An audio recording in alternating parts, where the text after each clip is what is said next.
Ayan, magandang gabi mga ka-Benso TV. Pag-usapan lang natin ngayon yung kaninang biyahe namin mula Manila. Tama? Mula tayo ng Manila hanggang Zambales. Hindi kasi yung ano yung pinaka una natin, tawag doon? Isa nung biyahe natin.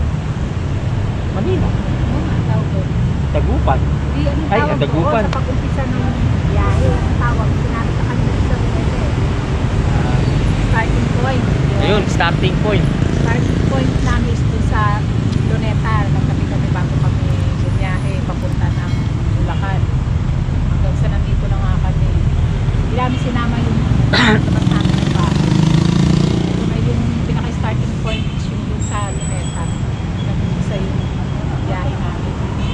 Hanggang dito, hanggang sa sana matapos namin. Dito tapos naman talaga natin yung biyahe. Kaso lang kanina kasi medyo pinanghinaan kami ng loob. Kasi sobra. hindi namin alam, siguro baka gawa lang din siguro ng Yeah. lugar. Parang feeling namin, gusto na rin namin mag-back out. Sabi ko, ganun, paano tayo mag-back out? Ang layo-layo na natin. Pero kung tutusin, ang lapit pa nga eh. Pwede ka pa rin bumalik kung nando kami sa Olongapo. Siguro dahil siguro sa init na lang din kanina. Kaya parang ganun yung pakiramdam ko masyado. So, talaga masakit na ng katawan ko. After mawala na ako ng gana. Parang feeling ko hindi ako nag-enjoy ko sa kahabaan ng biyahe namin ng Zambales. Hindi ko talaga siya nag-enjoy. Biyahe namin ng Zambales. Kaya parang nainip ako talaga. Parang pakiramdam namin, parang ang haba-haba ng biyahe. Tapos, feeling namin, wala kami sa kondisyon, yung mga ganun. Pero ang totoo niya, lagi naman tayo nasa kondisyon sa biyahe.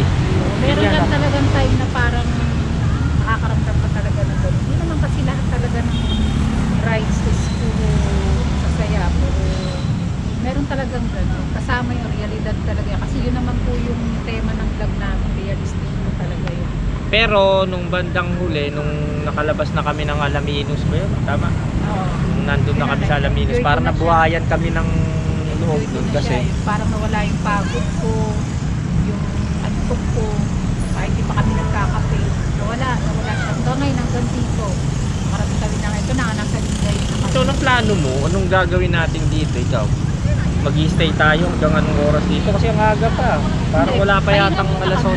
Kumbaga, hindi nga lang kami pero check sa hotel kasi syempre, mahaba pa kasi. Tsaka hindi namin alam kung saan pwede. Kung meron lang siguro. Check-in, pero hindi muna rito sa lugar na to kasi parang masyado pa siyang malapit dahil kung lahat ng lugar na mapapagod ka, makaramdam kami ng anos mag-check kami. Hindi kakasya yung budget na inanda namin kasi pinag-iunan lang namin yung budget namin. Kaya pasensya na kayo talaga, makikita nyo kami na kung ano yung nakita nyo kay Ben noon. Mas worse pa nga yung kay Ben eh, na nabiyahe siya ng Mindanao kasi talagang never talaga siya nag-check-in. Kumbaga nag-check siya, may dinaanan lang siyang lugar sa Bacolod ba yun? Oo. Oo, doon siya, hindi na nga lang niya lang doon kasi nahiya siya doon sa may-ari ng bahay. Parang masyadong simple pamuhay nila. Kaya hindi na biglang yun eh. Nakapagpahinga siya doon, nakatulog, nakatulog. Yun lang, yung pinaka nakapagpahinga siya sa Bacolod.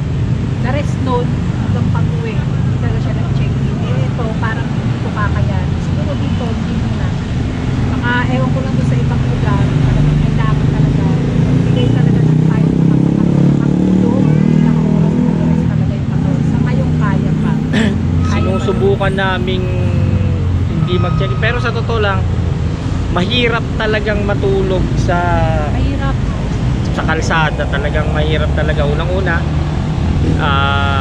yung safety. Kahit sabihin yung pumunta kayo sa maliwanag na lugar. Kanina sa may Petron, sa may O yun, nakaidli. Pero yung totally talaga na totally talaga na matutulog ka sa isang kwarto, yung wala kang iisipin na pwedeng may lumapit sa iyo, may ano. Hindi ibang iba yung natutulog ka sa kalye. nakakatulog ka pero paikit-ikit. Kaya ang ginagawa ko na napinipigit ko yung mata ko para Hindi, makapagpahinga. pinapatulog kita kasi nakabantay naman ako. Hindi talaga eh. Kunti lang pasunod. Talagang paikit-ikit Ang lang. hindi lang pwede talaga, yung sabay tayong matutulog ng mahimping. Kaya nga sabi ko sa'yo, matulog ka kasi andyan naman ako, gising naman ako. Kasi hindi pwedeng matutulog ng sabay. Delikado yung gano'n. Hindi ko naman sinasabing yung surroundings nyo yung masasama yung mga tao. Pero syempre mabuti na rin yung nag-iingat. Kasi hindi mo rin naman alam, hindi naman sa lahat ng lugar eh. Hindi tayo kilala sa lugar na yun. Tsaka hindi, walang lugar na walang luko-luko. Diba? Lahat ng lugar meron talaga. Parang ano yan eh, may kasabihan nga na lahat daw ng ahas may gubat. Ay hindi, lahat ng gubat may ahas. Ayun. Ay, lahat. Ayun ang ibig sabihin nun. So, Kailangan huwag ka rin kumpiyansa. Although talagang sacrifice talaga, kasi syempre kulang sa budget. Normal na magsasacrifice. sa budget. Kaya lang ginagawa pa rin namin siyempre, hindi naman kailangan na malaki yung pera mo, marami yung pera para magawa mo yung gusto mo. Pero Sabi syempre, ko nga lagi, nasa pagbabudget lang yan. pero isipin mo, napakasarap nung marami kang pa-check-in, di ba? Kada mapapagod ka, kada ano, walang pressure, di ba? Parang Ako, ganun. iniisip ko na lang, hindi naman kami forever na ganito. Uuwi naman kami sa bahay, makakapagpahinga naman kami ng maayos. Kumbaga, di ba? Tsaka, ano naman, meron namang time talaga na mag-check-in kami sa hotel. Or apartel na pwede, or room for rent na kahit na ilang oras lang. Gagawin naman namin, hindi nga lang muna dito kasi nga parang masyado pang maisip. Yung Tsaka alam nyo oras ba, para sa amin. sa totoo lang, pinipilit ko rin naman mag-rides pa rin. Ang totoo niyan, may sakit na yung kamay ko. Tingin. Tsaka yung, ayan, mayroon akong, ano yun, yung carpal tunnel ba yun, yung naninigas yung ganito. Pero pasalamat din ako kasi, ang totoo niyan, yung motor ko na yan, isubiro nyo, nadala ko ng Visayas, Mindanao kung saan ko na nadadala yan. Hindi siya nagmamanhid. Unlike na kapag ka naghahawak ako ng ibang motor, talagang nagmamanhid siya. Ito kahit maghapon, hindi ito nararamdaman. Although, ang kamay ko, may sakit na rin talaga. Lalo itong isang daliri na to. Yan. Yan, meron siyang namamaga. Matagal na. Pero pinipilit ko pa rin mag-ride. Saka, syempre, pagka gusto mo, yun talaga yung gusto mong gawin, eh, gagawin mo talaga. Kahit Para sa akin yung pananaw ko dito sa ginagawa namin, kung may pagkamahirap talaga, masarap sa pakiramdam, hindi ko alam. Alam mo yung realidad ng buhay, kitang-kita mo yung pag nandito ka, nasa labas ka, yun, makikita mo talaga. Tsaka parang mas ma-appreciate mo yung buhay. Totoo yun, mas ma-appreciate mo yung buhay, yung ano talaga, ma-appreciate talaga pag yung ganito yung nararanasan mo, yung parang masarap lang sa pakiramdam. tsaka isipin nyo, hindi naman habang panahon kaya nyong gawin yung ganito. Hindi, Kaya totoo namin yun. gawin. Darating yung panahon na kahit ako na Tumanda mismo ka na nagsasabi. parang may isip mo, nagawa mo yan talaga. Kasi ano na rin eh, paano ko nasasabi yun? Nararamdaman ko na rin, nung medyo bata-bata ako, talagang walang sukuan, talagang kaya kong bumiyahe ng round the clock talaga ng gising ng ano. Pero ngayon medyo meron na rin eh, may ramdam na rin na pag inantok ako, talagang inaantok talaga, hindi kayang labanan. Unlike nung medyo bata-bata. Tsaka yung kamay yan, yung kamay medyo, syempre isa pa lang yan eh, kung halimbawang lahat na gumanon, paano ka pa rides ng nakaganon ng kamay mo din? Wala naman yatang motor na walang manibela. O kaya pwede ka kumuha ng sarili mong rider, angkas rider. Yun nga lang, hindi mo kontrolado yung manibela kapag kami taga-drive ka. Yun lang naman yun eh. Mas masarap pa rin yung napipil mo yung galaw ng manibela, yung excitement ng pagmumotor kaysa nung nagpapamotor ka, alam mo yung nagpapadrive ka tapos angkas ka lang, walang excitement yung gano'n, lalo rider ka talaga na matagal na. Pero nung nag-rides kami nun sa ano, nung nag-rides din kami nun, nung nagbago kami sa Gada, tapos nagpagpupod kami, yung hindi ko naramdaman talaga yung pagod eh. Siguro dahil first time namin nag-rides namin. Ay, hindi naman totally first time kasi nagsibu pa tayo eh, di ba? Nagsibu kami. Pero yun, may dagat kasi tumatawid kami sa kalimutan. Yung kasi wala talaga, ano talaga, bailan talaga lahat. Hindi ako makaramdam ng pag, siguro excited. First time kong babiyahe ng talagang puro lupa lang talaga siya, walang dagat. Enjoy ako, lalo na yung nasa Sagada kami, tsaka nung nasa Pagudpod, kasi ang gaganda ng mga dagat doon sa tabing dagat, ang gaganda.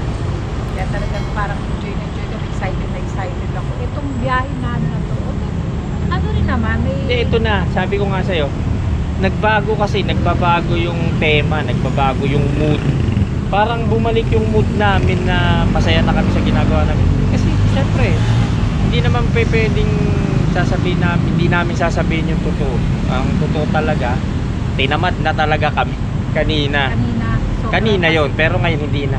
Hindi ko rin alam kung bakit ako nakaramdam ng pag na pinagandaan. Ako tinamad. Namin, siguro, ano rin eh, yung kasi nangyayari, medyo payat ako eh, ngayon kasi tumaba ako. Oo, ang laki ng itinaba namin. Parang parang bigat ng katawan ko talaga. Kaya mas challenging para sa akin. Yun yung isa pa naming naramdaman. Nung kasi nagbiyahe kami ng pagbugbog, magaan ang katawan ko nun dahil medyo payat ako eh. Ngayon, Mas naging challenging sa amin yung pag-rides ngayon. Lalo dun sa motor namin, mas naging challenging para sa kanya kasi syempre, karga kami. Medyo nag-gain kami ng weight. Ako lalo ko. yung pakaramdam Laki ng talaga. braso ko ngayon, laki ng tiyan ko. Pag kasi mag-rides ka, lalo na pag long ride na medyo payat ka, ang gaan ng katawan mo, magaan yung pakaramdam mo. Oo, mas maganda. Kaya nga hindi na ako kumakain ng medyo marami ko hindi na lang kinakain kasi kanina kumain kami ng ano lang, ulam namin yung adobo. Ako, nung bumiyahe ako ng Leyte, ng solo ride ako noon, nakita mo naman pagbalik ko, payat ko doon. Oo, payat. Pero kaya yun eh. masarap talaga yung pakiramdam Ano ng... eh, matindi to sa hindi naman niya sinasadya, ganun lang talaga siya. Pag nagbabiyahe siya ng siya lang ha. Siyempre, pagkasama niya ako, hindi pwede hindi kami nakain.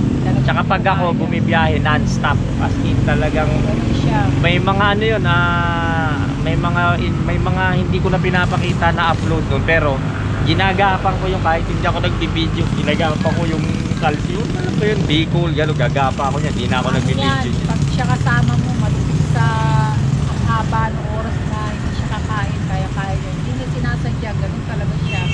Pag nagre-ride siya, nang siya lang. Kapag kasi hindi na ako nagbibideo, minsan yun na yung talagang sobrang lalim yung gabi na wala na halos tao. Kailangan maging alerto ka kaysa dun sa... Kasi nung yung isang camera, kahit naman anong camera yung gamit ko, pagka nagsasalita ako, binabagalan ko. So yung merong lugar na hindi pwede yung ganun, yung bigla kang pabagal.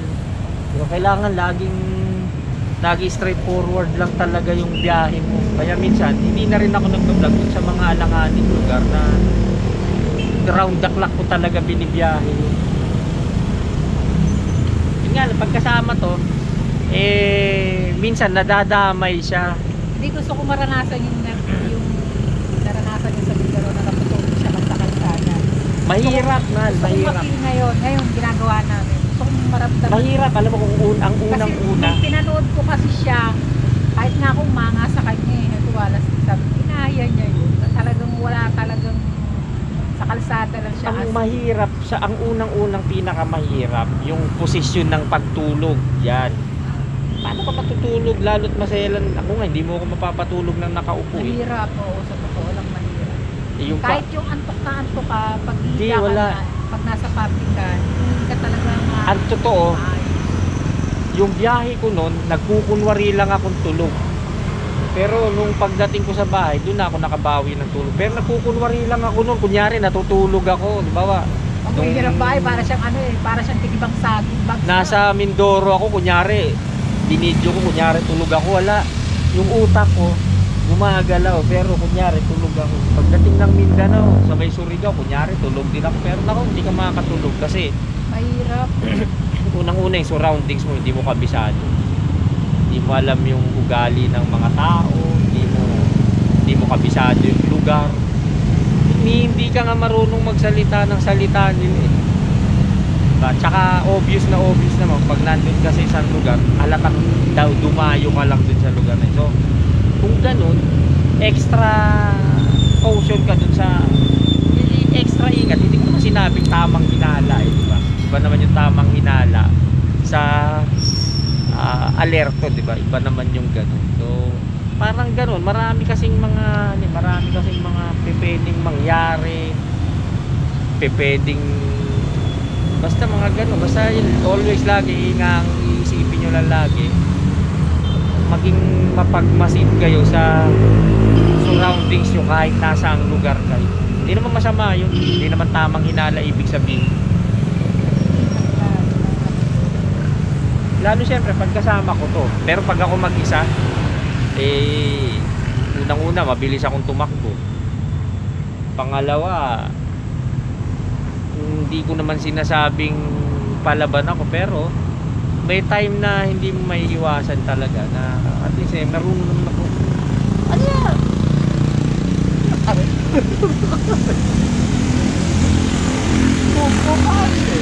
Joke lang, joke lang. Mabilis lang akong tumakbo. Kaya yung mga napapanood nyo na yan, katulad yan, yung pagbablog namin, nakikita nyo yung natutulog sa kalsada. Ngayon, ginagawa, nangyayari, hindi dahil sinasadya, kundi dahil kulang po talaga kami sa budget. Malay nyo, balang araw, di ba? Darating din yung time na makakapag-check in kami kahit sa mga hotel-hotel. Every time na mag-stock kami, papapano, makakapag-check in kami. Malay mo, di ba? Sana dumating din yung panahon. Pero alam nyo, ito yung pinakagustong-gusto kong maging trabaho. Pinakagustong-gusto kong gawin sa buhay. Yung, binanggit ko na yan dun sa vlog ko. Sabi ko gano'n, nung pumunta ako ng Amadeo, no? Sabi ko gano'n, meron kayang trabaho na babayaran ka tapos i-deliver mo, halimbawa bibida, parang Shopee, pero ang deliver mo Mindanao, isang parcel lang. Pero syempre kailangan yung bayad sa'yo pang Mindanao. Kung meron saan ng gano'n, sabi ko mag-a-apply ka agad ako. Kahit minimum lang ang sahod diba? Yun ang apply ako kasi yun ang talagang gusto kong gawin sa buhay ko. Maggala ng maggala, manirahan sa mga lugar na walang kilala, gagawa ng sariling buhay, parang ganito ginawa na natin yung matagal na namin ginagawa yung gano'n. Pupunta kami sa isang lugar na wala kaming mga kakilala, magsisimula kami ng panibagong pakikisama. Yun, ayos naman na pagtatagumpayan naman namin kasi nagkakaroon kami ng maraming kaibigan. Nga lang, syempre nawawala rin sila, nawawala rin kami, umaalis din kami. Yan, nagkakahiwa-hiwalay din. Pero hindi pa rin kami nagkakalimutan kasi dinadalaw pa rin namin. Kasi syempre importante sila sa amin. Yan kami makipagkaibigan talaga. Okay, pag nakapagkaibigan, pag yun talagang kaibigan na pinuhin talaga namin kaibigan, hindi na iba sa amin. Pinapahalagahan namin. Yung pumupunta sa amin sa mga pasyente, talaga yung mga minsan nga tayo na lang nakakaalala sa kanila, kami hindi na nila naaalala. pero okay lang sa amin. Sabi ko, dahil sa amin sa makasama, makabati, kahit sa minsan. So yun, mga Kabenso TV, maraming salamat sa pakikinig. Tsaka syempre, always huwag nyo na lang kalimutan mag-comment, mag-like at mag-subscribe na rin kayo. Saka pakishare na po yung video para naman mas mag-grow pa po yung channel. Nakakatulong sa amin. Malay guys, sabi ko na balang araw, magagawa rin namin yung mga hindi namin nagagawa ngayon. Magawa rin namin sa mga darating na panahon. Pero hindi naman ano yun hindi naman hadlang pakulangan sa budget para hindi mo magawa yung gusto mo. Pag gusto mo talaga may paraan, yun lang yun. Gagawan mo ng paraan, ikot ka, kahit konti-konti. Pag naikot yun, ituloy, rights ka, ganun lang. So yun mga Kabenso TV, maraming salamat uli. See you tomorrow. Kasi syempre, tomorrow Panibago, ano na naman? panibagong adventure na naman to. Magkaano lang kami, magre-recycle lang muna kami ng mga plano namin, i-recycle namin. Kasi may mga plano talaga kami syempre. Pag umaalis kami, kahit papano naman natututo na kami, unlike noon, hindi kami marunong magplano basta sugod lang na sugod. Ngayon natututo na kami, pero syempre hindi lahat ng plano nagkakatotoo. Kagaya niyan, nung paggamit ko nung Google Maps, sabi ko, okay to, gagamitin ko, malaki na itulong. Hindi pala, parang lalo pang nakagulo sa isip namin. So, i-recycle na, i-reshuffle namin kung ano mga gagawin namin. Pero, syempre, unang-unang iniisip namin, kailangan mag-enjoy din kami sa gagawin namin. Yun lang. I-enjoy lahat. Parang, ano ba tawag mo? Enjoy life. Bye-bye. Bye-bye na. Bye-bye. Thank you very much. Salamat po. See you tomorrow.